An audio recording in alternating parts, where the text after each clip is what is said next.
سب سے پہلے اپنی رعایا کا حال چال سے واقف حاصل کرنا پسند کریں گے۔ حضور کا اقبال بلند ہو، آپ ہمیشہ اپنی رعایا کا خیال رکھتے ہیں۔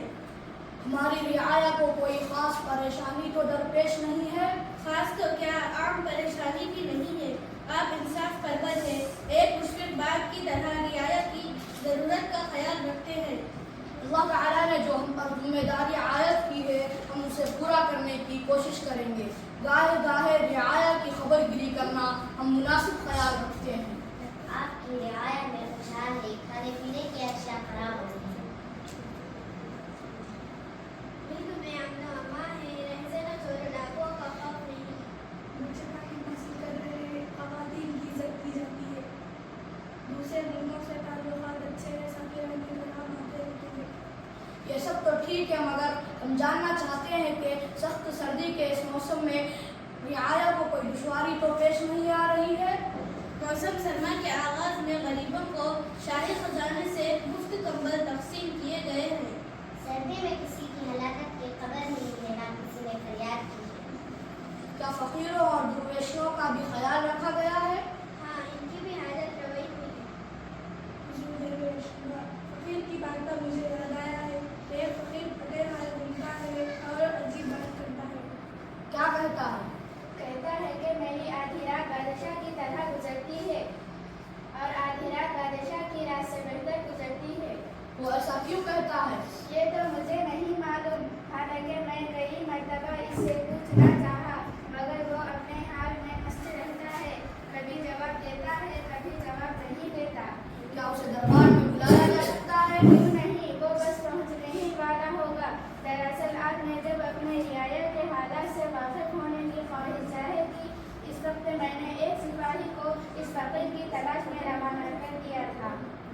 کیوں تمہیں محسوس ہوا کہ اسے ہمارے حضور میں پیش ہونا چاہیے؟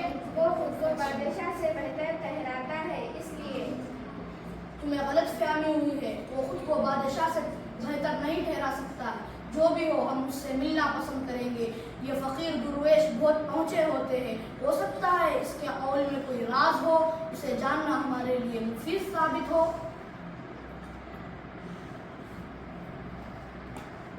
حضور کا اقبال بلند ہو۔ ہمیں ایسا لگتا ہے کہ ہم نے تمہیں کہیں دیکھا ہے۔ ضرور دیکھا ہوگا، میں آپ کی رعایا ہوں۔ تم کیا کام کرتے ہو؟ کوئی خاص نہیں، جو بھی ملے کر لیتا ہوں، پیٹ بھرنے کے بعد کچھ بھی ملے کافی ہے، اس کے بعد صبر کرتا ہوں۔ کہاں رہتے ہو؟ کہیں نہیں، کیا مطلب؟ آپ کو کہاں سوتے ہو؟ ایک ہوٹل کے تنور کے پاس سو جاتا ہوں، فقیر کو جگہ ہی کتنی چاہیے۔ ہمیں یاد آ گیا، ہم نے تمہیں ایک رات تنور کے پاس سوتا ہوا دیکھا تھا، مگر اتنی سخت سردی میں کھلے آسمان کے نیچے کیسے سو لیتے ہو؟ بس سو لیتا ہوں۔ آپ بھی تو رات میں بھیس بدل کر گشت کے لیے نکلتے ہیں، کیا آپ کو سردی نہیں ہوتی؟ سردی کی حفاظت کے لیے ہم گرم کپڑوں کا استعمال کرتے ہیں اور رعایا کی خبر گیری کرنا ہمارا فرض ہے۔ تو آپ غریبوں کی خبر کیوں نہیں دیتے، جن کے پاس سردی سے بچاؤ کے لیے گرم کپڑے نہیں ہوتے، گرمی اور برسات سے بچنے کے لیے چھتیں نہیں ہوتی؟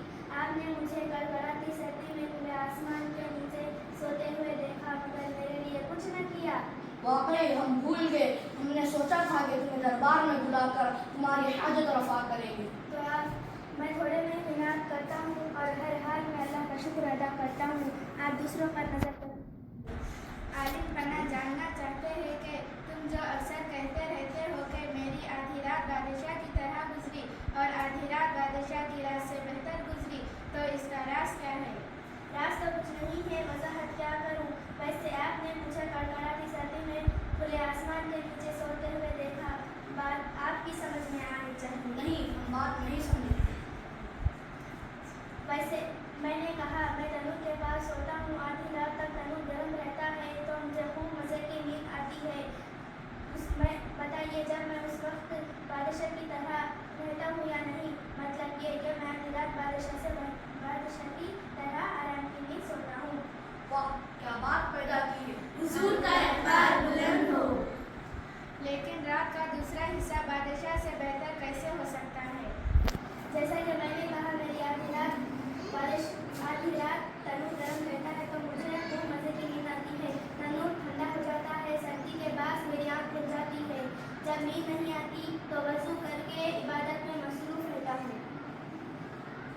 بہت خوب، واہ بہت خوب، لیکن معامے کو تو حل کرو۔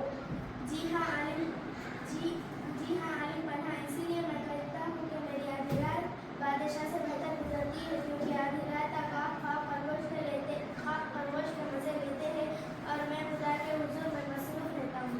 گویا اسی لیے تم کہتے ہو۔ جی ہاں، اسی لیے میں کہتا ہوں کہ میری آدھی رات بادشاہ سے بہتر گزرتی ہے۔ واہ بہت خوب بات کہی تم نے تو دربار میں آ کر ہمیں انعام سے نواز دیا۔ اب بتاؤ تم ہم تمہاری کیا خدمت کر سکتے ہیں؟ میری نصیحت کو اگر آپ انعام سمجھتے ہیں تو یہی میرا انعام ہے، مجھے اور کچھ نہیں چاہیے۔ جوانی کی عبادت بڑھاپے کی عبادت سے افضل ہے، اب مجھے اس کو ہمیشہ یاد رکھیے۔ آپ مجھے اجازت دیجیے۔ ہم یاد رکھیں گے، تمہاری نصیحت پر عمل کریں گے۔ خدا حافظ۔